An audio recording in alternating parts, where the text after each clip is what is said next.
Assalamualaikum warahmatullahi wabarakatuh. Selamat datang Ibu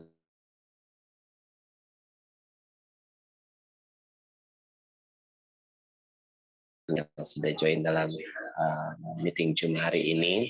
Hari ini setelah tadi pertama kita membahas tentang salah satu hobi yang menyenangkan, yaitu bersepeda, dilanjutkan oleh salah satu presentasi yang menguntungkan, yaitu dengan berbisnis, dan yang terakhir adalah presentasi tentang sosok yang hebat.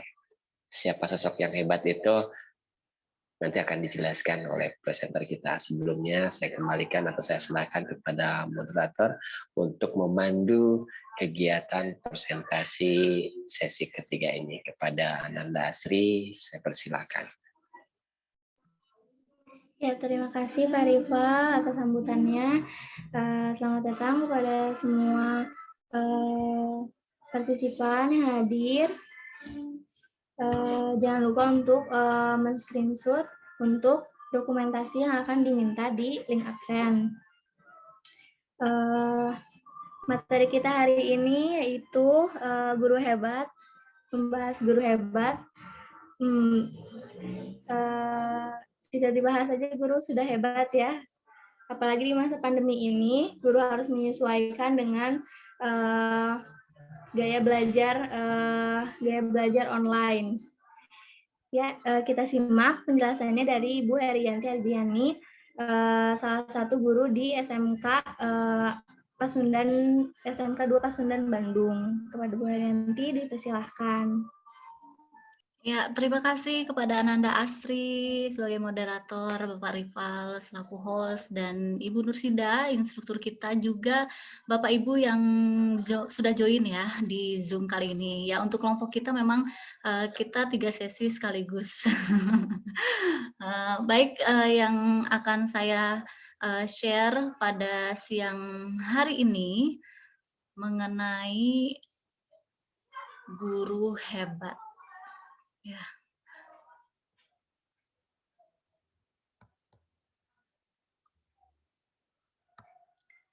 Seperti Bapak Ibu ketahui, ketika masa pandemi ini sistem banyak perubahan, artinya memacu kita sebagai guru untuk lebih kreativitas lagi dan menampilkan ide-ide lagi, terlebih kita mengajar secara online yang biasanya kameranya itu ada yang diaktifkan, ada yang nggak diaktifkan. Jadi ketika mengajar online, kita berhusnuzon saja, seperti layaknya seperti di kelas gitu mungkin ya.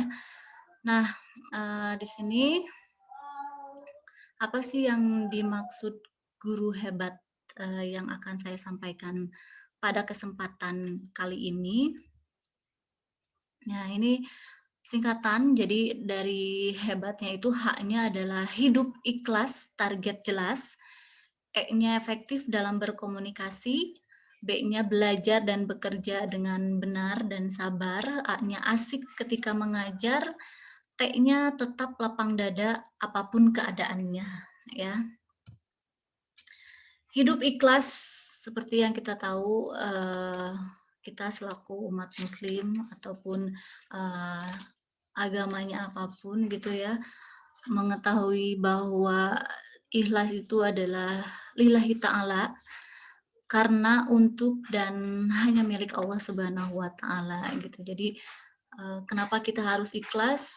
Agar segala sesuatu ini bisa terlaksana dengan tenang dan nyaman ya, karena segala satu di bumi ini adalah hanya milik Allah Subhanahu wa Ta'ala. Nah, targetnya sendiri di sini jelas, tegas, tuntas. Jadi memang kita melakukan segala sesuatu itu adalah untuk kebahagiaan dunia dan akhirat, sehingga apa yang kita lakukan itu nanti tertarget dengan jelas, tegas, dan tuntas. Nah, yang kedua adalah efektif dalam berkomunikasi. Di sini ada penelitian Albert Mehrabian, ada konsep 3V. Katanya kalau kita menggunakan verbal itu hanya 7%. Tapi kalau misalnya kita menggunakan vokal, itu adalah 38%. Dan apabila kita menggunakan visual itu bisa sampai 50%. Kita akan coba praktekkan ya. Misalkan coba pegang dagu Bapak Ibu. Oh, Pak Rival konsentrasi, Ananda Asri agak telat ya. Ngelihat dulu. Nah, itu mungkin ya. Kalau ketika vokal mungkin kita hanya mendengarkan intonasinya ya. Kalau misalkan intonasi kita agak flat, itu membuat kita serasa dibacakan dongeng gitu ya. Apalagi siang-siang begini. Enaknya itu rebahan ya, udah makan siang gitu pasti rasanya ngantuk apalagi di hari libur gitu ya. Nah, biasanya yang tertangkap itu dengan vokal hanya 38%, apalagi dengan verbal itu yang hanya sedikit. Jadi visual lah yang memberikan kesan lebih tinggi dibandingkan dengan yang lain. Meskipun semua konsep ini secara bersamaan digunakan. Nah, ada assertive communication kepada peserta didik. Ketika kita akan mengajar atau misalkan melakukan presentasi, yang pastinya untuk agresif itu jadi Andanya oke, peserta didik no. Nah, ini kan berarti satu arah, sehingga komunikasi agak kurang baik. Atau misalkan pasif, Andanya no, peserta didiknya oke, itu juga sama.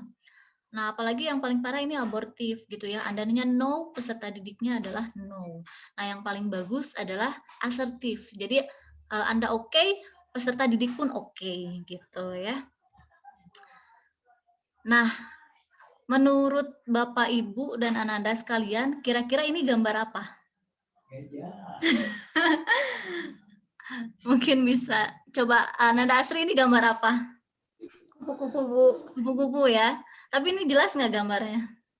Jelas, Bu. Benar, coba kita lihat ya. Padahal ini adalah gajah ya. Nah, itu yang dikatakan kenapa harus jelas gitu. Karena kan kalau tadi istilahnya tampilannya hanya sepotong kan. Jadi ketika kita akan menyampaikan sesuatu itu harus benar jelas gitu. Karena kan bisa aja kalau sudah diedit kan sebenarnya bukan kupu-kupu ya, tapi bisa saja menjadi gajah. Nah, agar semakin asertif, maka perjelaslah kepribadian Anda dan peserta didik Anda di dalam kelas. Jadi kenapa misalkan antara audiens dengan presenter misalkan agak miss, ya mungkin belum persiapan dan belum fokus serta apa yang disampaikan juga belum jelas begitu ya. Nah, di sini ada 4 tipe.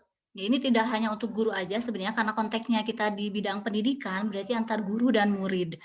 Tapi ini bisa dipraktekkan untuk di semua bidang. Kira-kira saat ini Anda adalah seorang guru yang mengajar dengan tipe apa? Tepatkah? Kalau orang tepat biasanya selalu menjelaskan secara rinci gitu. Apakah tegaskah? Nah, biasanya ini lebih memotivasi gitu ya. Atau misalkan teduh yang bisa membuat siswanya nyaman, atau tebar yang menghibur. Nah, untuk mengetahuinya, Bapak Ibu bisa ikut berpartisipasi, boleh siapkan kertasnya atau di handphone juga boleh. Ini nanti ada 10 pertanyaan dengan pilihannya adalah 4 dari A sampai D. Nanti dari setiap pertanyaan ini dipilih 2 dari 4 pilihan tersebut ya. Jadi sekali lagi silakan Bapak Ibu ikut berpartisipasi. Nanti dari setiap pertanyaan itu memilih 2 dari 4 pilihan dan semua pertanyaannya ada 10. Nanti secara cepat ya, karena kalau terlalu lama itu mikir. Kalau udah mikir duluan itu berarti nantinya dibuat-buat ya gitu. Jadi kita langsung saja kepada pertanyaan pertama. Pakaian apa yang Anda pilih? Rapi, elegan, sopan, atau keren? Sudah ya? Pertanyaan yang kedua, mental yang Anda bangun. Serius, berani, ramah, ceria.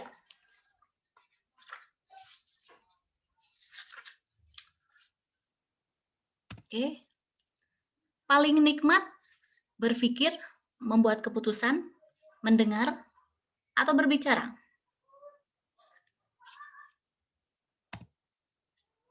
Yang lebih Anda sukai? Meneliti informasi, membuat informasi, menyimak informasi, menyampaikan informasi.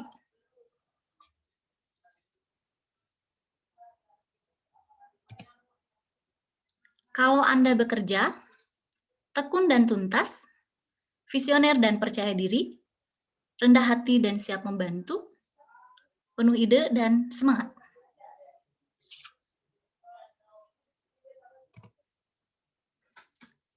Penyelesaian masalah, prosedural, menemukan solusi, menghindari konflik, menikmati proses.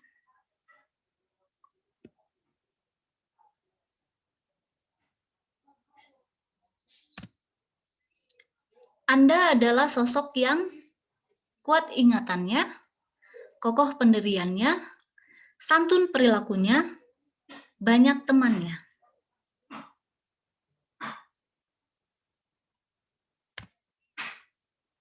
Anda ingin menjadi guru yang, atau misalkan Anda ingin menjadi peserta didik yang tidak asal bicara, persiapan harus matang sebelum bicara, memotivasi dan menyemangati, tenang dan menginspirasi, menyenangkan dan menghibur.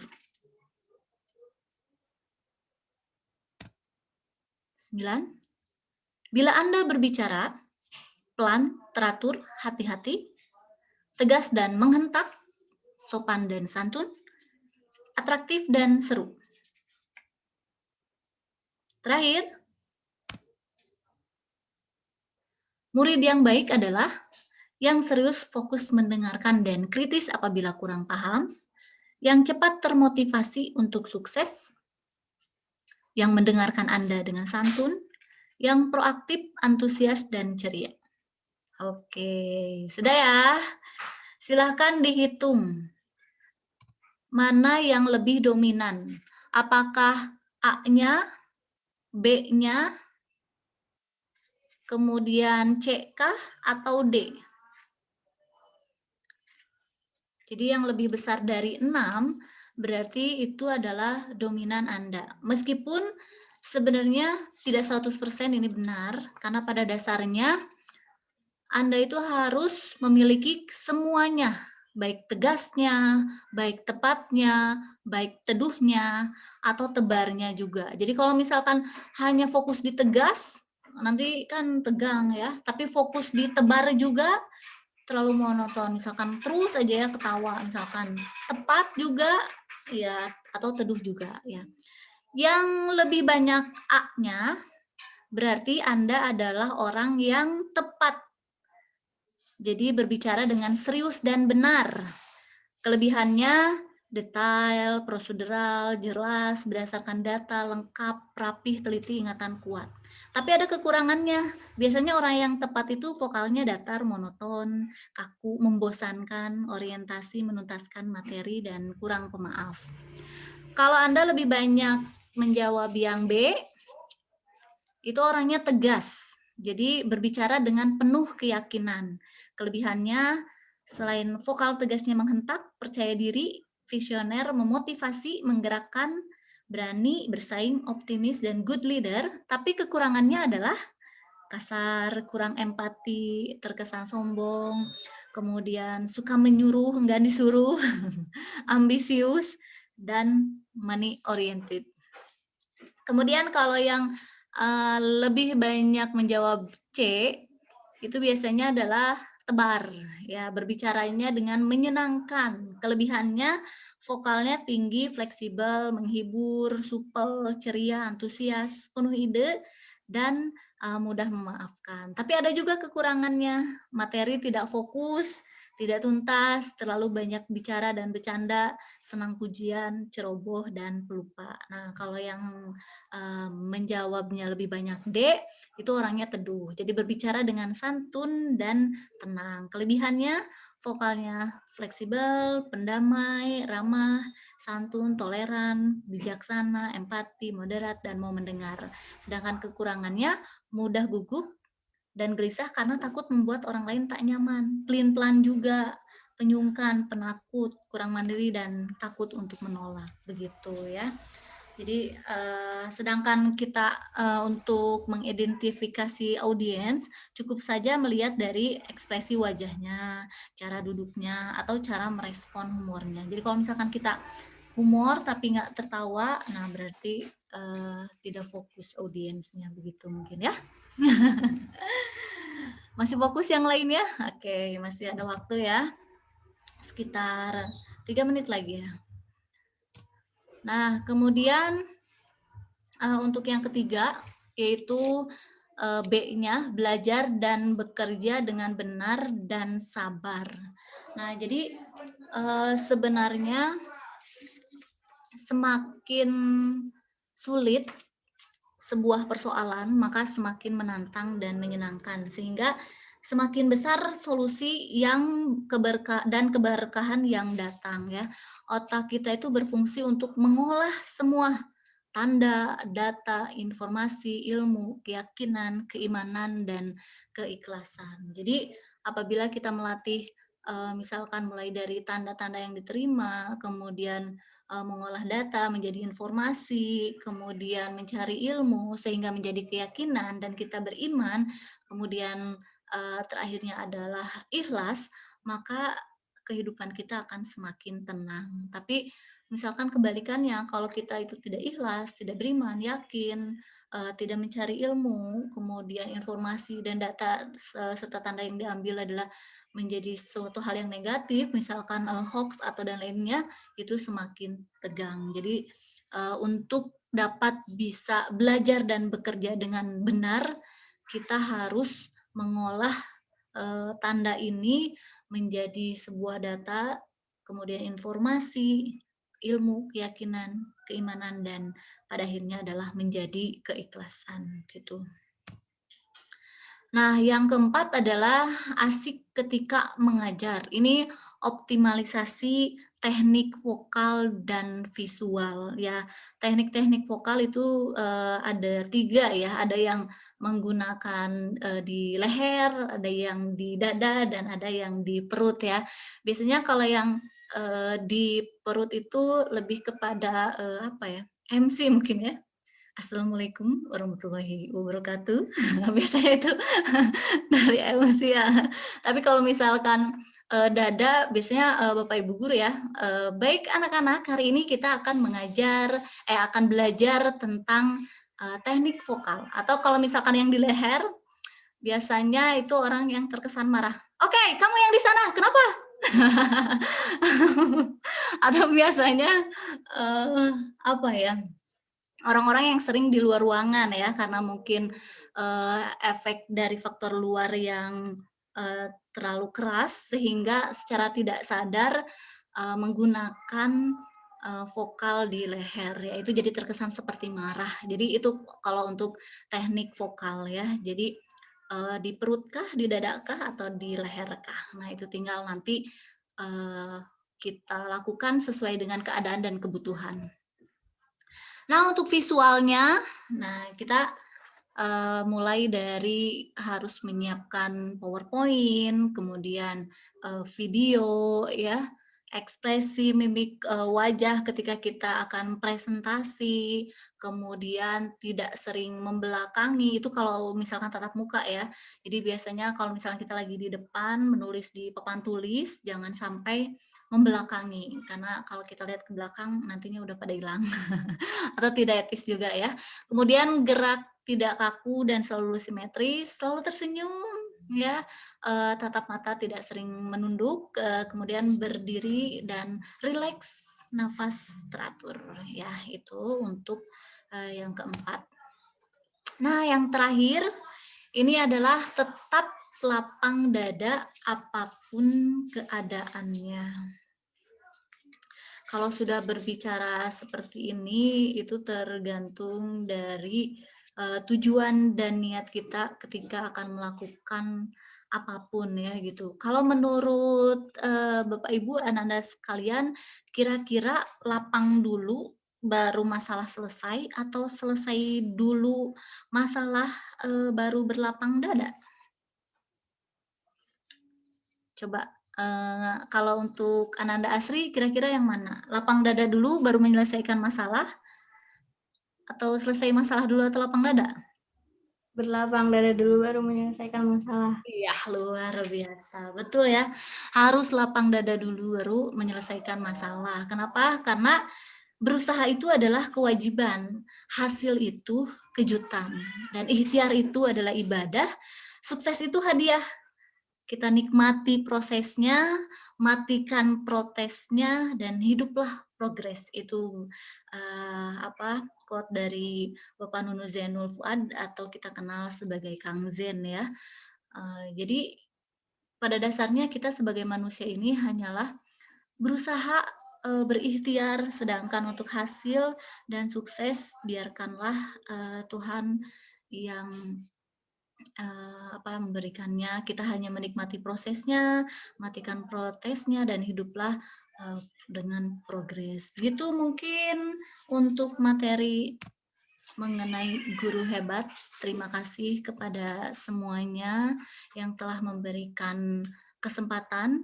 Terima kasih kepada Ananda Asri selaku moderator, kemudian Bapak Rival selaku host, Ibu Nursida selaku selalu instruktur, dan Bapak Ibu Ananda sekalian yang sudah join dengan webinar kita pada hari ini. Terima kasih.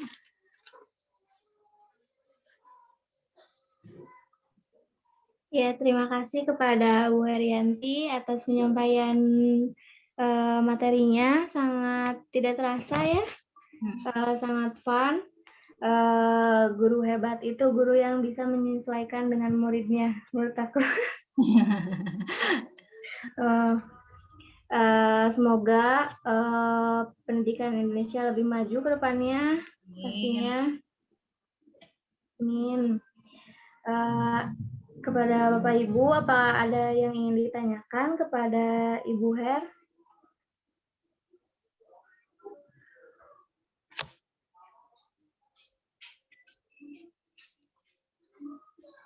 Mungkin tidak ada ya, Bu ya? Tidak ada. Ya, tidak ada. Baik, kalau begitu kita akhiri aja dengan menyebut hamdalah, alhamdulillahirrahmanirrahim. Akhirnya kita serahkan dulu kepada host mungkin ya. Ya. Saya serahkan kepada host, kepada Pak Rival, silahkan. Terima kasih atas pemaparannya. Memang banget tidak terasa ya, kita mulai dari jam 13.00 dan sekarang hampir menuju 14.30. Dan mudah-mudahan apa yang kita diskusikan hari ini menjadi ilmu baru bagi kita semua. Ilmu tentang kesehatan dengan olahraga, ilmu dengan berbisnisnya seperti apa, dan ilmu tentang menjadi sosok yang hebat. Sosok yang hebat. Nah, mungkin itu saja Ibu dan Bapak sekalian. Tidak lupa saya ingatkan untuk mengisi presensi yang sudah di-share di chat kami, sudah dikirimkan chatnya. Nah, Ibu Bapak dan anak-anak tinggal kirim saja, isi saja form tersebut itu sebagai presensi pada kegiatan hari ini. Karena tidak ada lagi yang ingin disampaikan, maka kita tutup saja pertemuan hari ini. Mudah-mudahan kita semua diberi kesehatan dan negara kita terbebas dalam pandemi ini, hingga sosok seorang guru hebat bisa bertatap muka dengan pendidik-pendidik hebat di kelas, karena visual dan vokal tadi merupakan komunikasi yang sangat baik. Akhir kata saya ucapkan terima kasih dan assalamualaikum warahmatullahi wabarakatuh. Waalaikumsalam warahmatullahi wabarakatuh.